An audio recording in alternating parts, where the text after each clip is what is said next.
hadn't been back in 15 years. My parents sold the house when I was 18. We moved across the country and I never thought about going back. Some places you just leave behind. But last fall, I was driving through my old hometown, just passing through on a longer trip, not planning to stop, and without thinking, I turned down our old street. I still can't explain it, some kind of muscle memory. I pulled up in front of it and sat in the car for a minute, just looking.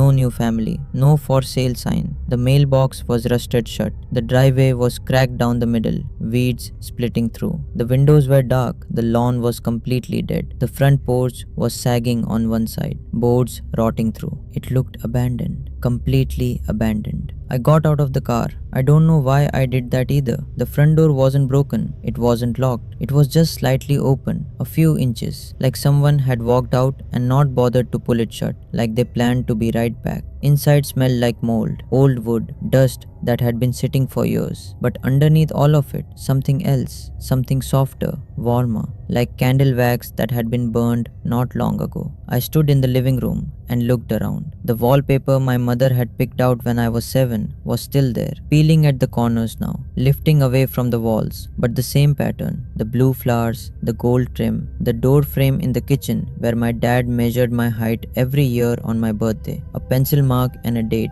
from when I was 5 all the way to 16, still there. All those marks, still there. Everything exactly how I remembered it, just decaying. I went to the kitchen. The table was still there. 2 chairs, same as always. And on the table, a bowl. Not old, not abandoned and rotted. Steam was rising off the surface, still warm. Someone had been sitting at that table maybe 10 minutes before I walked through the door. I stood there trying to process that, and then I went upstairs. I can't explain why. I should have left. Instead, I went up. My old bedroom was the first door on the right, closed. I always kept it closed. I stood in the hallway and listened. Total silence. Nothing moving anywhere in the house. I turned the handle and pushed the door open slowly. Same blue walls, same window looking out over the backyard. But the furniture was different. A cot against the far wall, neatly made. A small lamp sitting on the floor beside it. A pile of clothes folded carefully in the corner. Someone was living in my old bedroom. Then I saw the wall above the cot. Photographs, dozens of them, printed on plain white paper, pinned in rows from one side of the wall to the other. Maybe 40 photographs covering almost the entire space. I stepped closer and my stomach turned completely over. Every single photograph was of me, not recent, old, me as a child, playing in this backyard, walking home from school down this street, sitting on this front porch. Photographs I had never seen before in my life, not in any album, not in any box, not anywhere. Someone had been photographing me when I was a child, and they had kept every single one. I was still trying to understand what I was looking at when I heard a sound behind me. I turned around. A woman was standing in the doorway, older, maybe 60, hands at her sides, completely still, just watching me. She didn't say anything. She didn't move. I ran. I don't remember the stairs. I don't remember getting to my car. I just remember looking up into the rear view mirror as I drove away. She was on the front porch, standing exactly where I had stood when I arrived, watching me leave, smiling. I looked up the property records after that. Who legally owns it? Whether anyone reported an unauthorized occupant? Nothing. The property has no current owner on file. It hasn't been sold or transferred since my parents left. No reports, no complaints, nothing. I don't know how long she had been living there, but those photographs tell me she had been watching me for a very long time, long before she ever moved in. My friend Sarah inherited a house she had never seen. Her grandmother died last spring, left her a farmhouse in rural Pennsylvania. Sarah had never even met the woman, some old family rift, long before Sarah was born.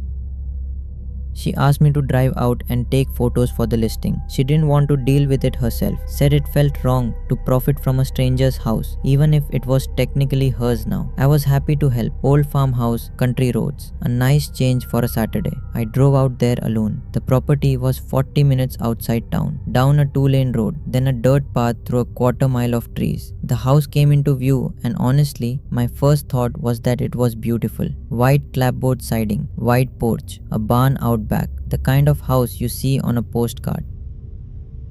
My second thought was that something was off. I couldn't place it at first, just a feeling. The way the windows looked somehow wrong. The porch furniture arranged just slightly too deliberately, like something staged. I told myself I was imagining it. I parked and got out. The key Sarah gave me opened the front door easily.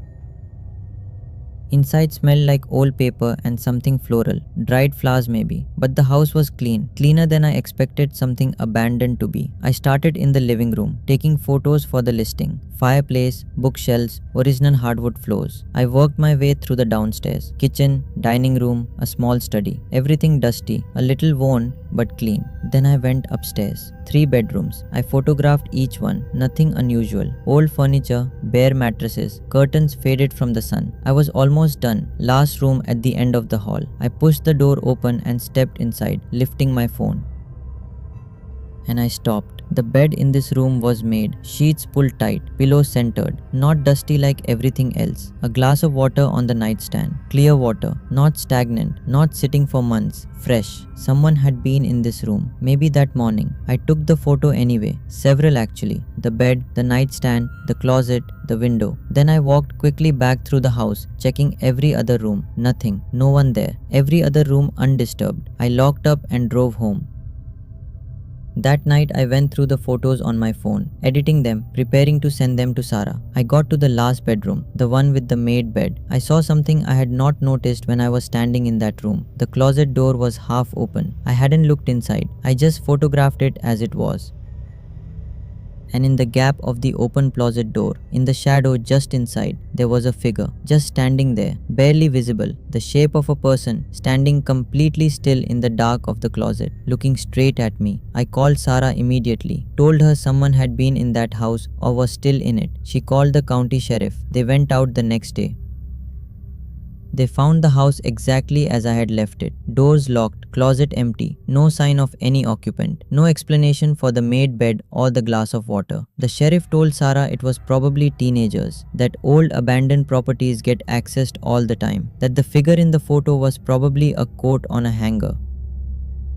I looked at that photo again after he said that. There was no coat, there was no hanger, just the shape of a person, standing in the dark, facing the camera, facing me. And I was alone in that house. At least, I thought I was.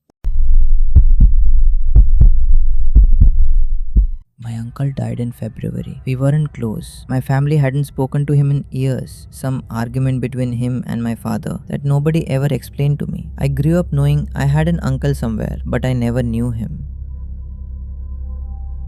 When he died, no one else came forward. No wife, no children. My father refused to deal with anything, so it fell to me. He had left a house, old place, Eastern Ohio, 2 stories, big yard, completely paid off, which meant it was mine to deal with, sell it, clear it out, whatever I decided. I drove out there on a cold Thursday in March.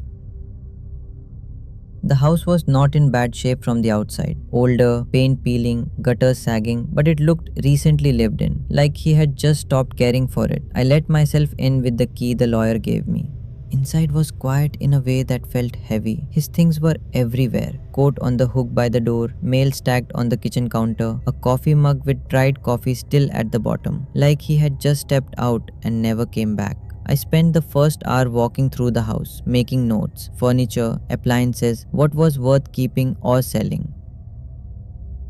I noticed the door on my second pass through the kitchen. It was set into the wall beside the refrigerator. Easy to miss, painted the same color as the wall. A small cabinet pushed slightly in front of it, a padlock on it. Heavy, the real kind. I stood there looking at it for a long time. The lawyer had given me only one key, front door only. It did not open this. I moved the cabinet aside. I pulled on the padlock. Nothing. I went out to my car and got the tire iron from the trunk. 15 minutes to get the lock off. I pulled the door open. Stairs. Going down. A basement I hadn't known was there. I shined my phone light down. Concrete floor, low ceiling, a smell coming up that was damp and cold, and something else underneath that I didn't want to name. I went down anyway. At the bottom, I swept my light around the room. Far wall, shelves, metal shelves, floor to ceiling, like you see in a garage or storage unit. I walked toward them.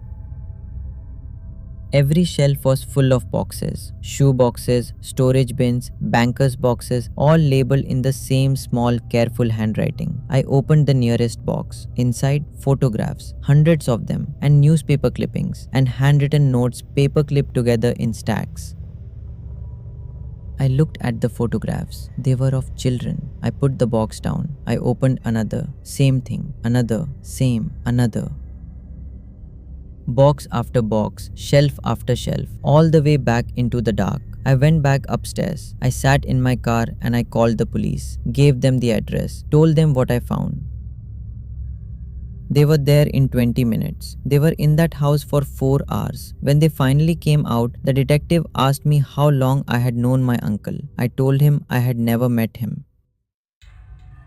He looked at me for a moment. Then he told me that what they found in that basement was the subject of an active investigation, that he couldn't share any details, that I should not discuss what I had seen with anyone. He gave me his card, told me someone would be in touch. That was 8 months ago. I have not heard from anyone. I've looked online. His name, the address, the county, any news about an investigation at that property. Nothing. Not a single result. Whatever was in those boxes, whatever my uncle had been doing inside that house for all those years while my family refused to speak his name. No one is talking about it, and I don't think they ever will.